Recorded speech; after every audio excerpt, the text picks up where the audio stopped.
महादेव के भरे दरबार में श्रद्धालुओं का भीड़ लगा है।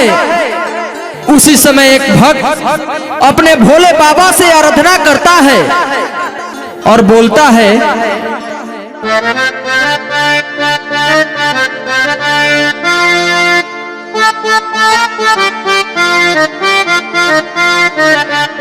जैसे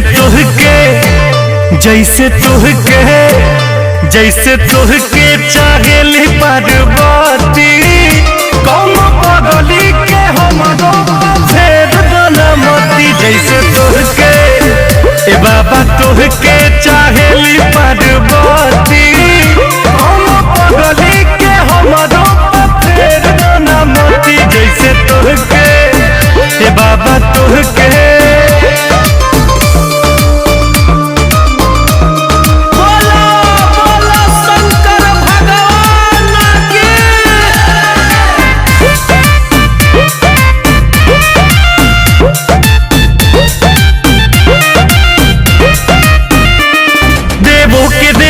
देव देव महादेव देव जी भजन करी, फिर दीन नजर हमरो ऊपर बड़ी देर से सुमिरन करी।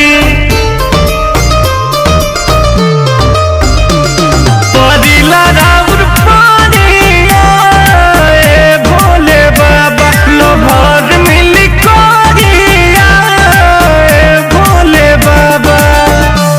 पूजा करी कि पूजा करी दिखाई अगरबत्ती, दोनों हाथ उठेगा और बोला है, पगली के हमारो फेर दलमती। जैसे तुहके ए बाबा तुहके चाहेली पार्वती, पगली के हमारो फेर दलमती। जैसे तुहके ए बाबा तुहके